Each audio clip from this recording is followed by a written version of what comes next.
I want Bonelab to stop updating. Yes, I know, that sounds really strange after we spent just under 2 years crying about how the game gets no updates, but let me explain. Bonelab updates as of late have been pretty good, despite how it may seem externally. I mean, here are the patch notes for the latest non-hotfix that was needed to make the game playable after a Steam VR update broke it for almost 3 entire days. Awesome, woo. The update contained circuits, fixtures, new SDK tools, quality of life, and when you booted the game, here's what it felt like in patch 4, and here's how it feels in patch 6.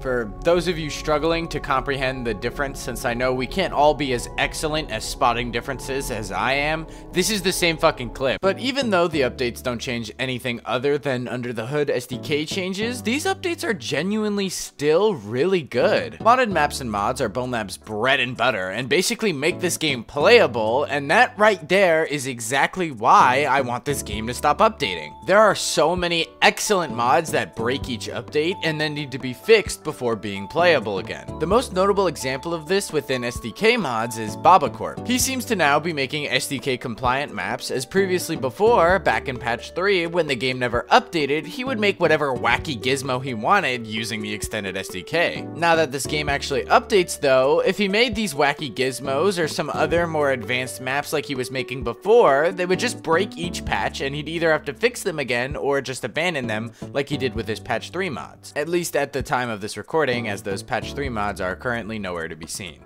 While it does suck that updates break mods, I understand that it is a necessary evil in order for the game to be better for modders from that point onward. The problem is just how much longer we have to wait for modders to be able to use the extended SDK worry-free. We have an upcoming patch 7, which changes Unity versions, then we have to wait for patch 8, which will be at least 6 weeks after whenever patch 7 drops, then finally patch 9 another 6 weeks later before the end of the game updates, and that's not even confirmed.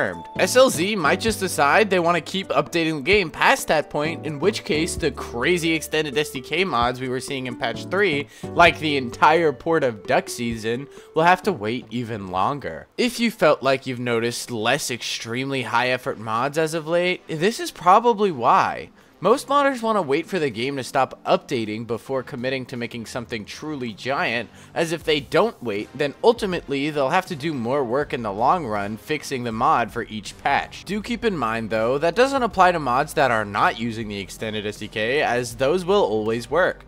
But really special mods are a lot harder to make without use of the extended SDK, if not impossible, and we haven't even talked about code mods yet. While Lakatraz does a great job at updating Fusion for each patch, there's also a short handful of features he doesn't plan on implementing until Bonelab stops updating, or until the SDK getting certain features such as grips, which I don't believe is going to happen until the end of the life cycle. We also lost quest support during these Bonelab updates, although that is currently planned to return in the next Fusion update, and also ultimately is resulting in a better experience for all by the end of Bonelab's life cycle. And when Quest Fusion drops, I will of course have a tutorial on setting it up, as it is now a slightly different process, but also an easier one.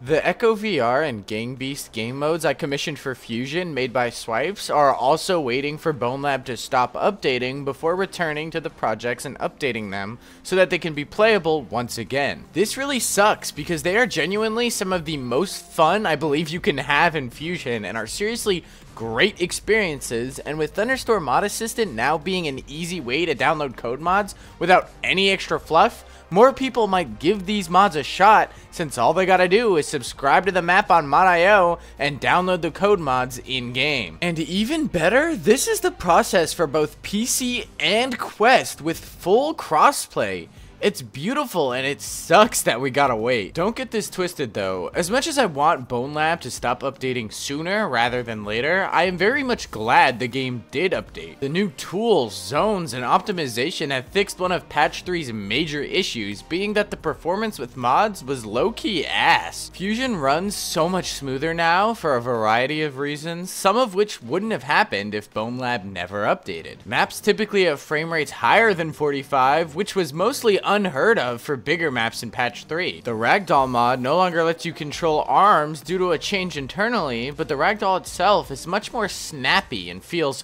funnier for lack of a better term. The absolute best and most fun Bonelab experience possible hasn't even happened yet, as that can only happen once the game finally stops updating and new features are left to modders to create and develop on. It does suck pretty hard knowing that if Bonelab's SDK was much more fleshed out at the start and using the base SDK to make mods was something feasible to use for big quality maps, then those hypothetical SDK compliant big maps could have still been working after each update. But alas, at least when Bonelab stops updating, it'll basically be the same as if the extended SDK was the base SDK.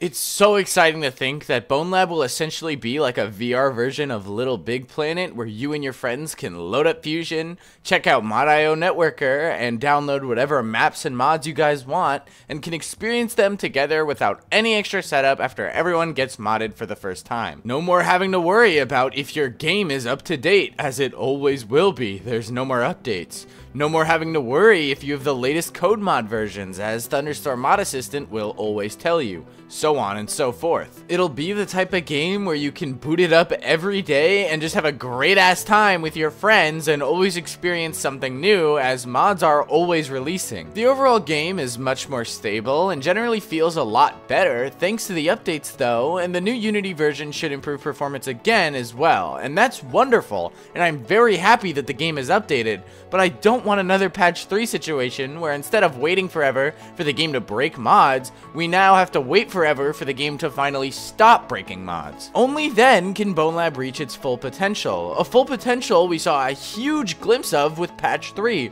with the insane amount of mods made for that version of the game.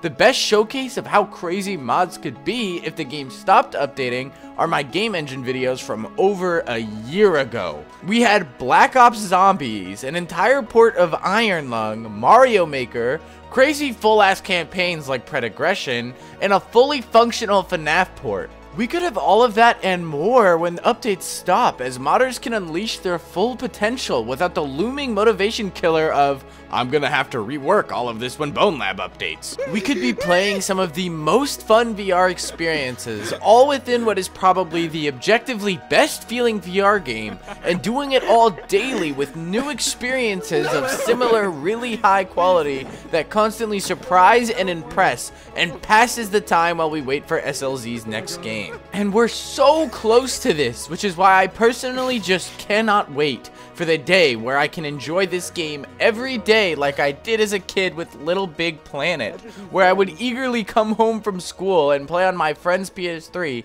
and have the time of my life playing a wide range of stupid fun and high quality levels.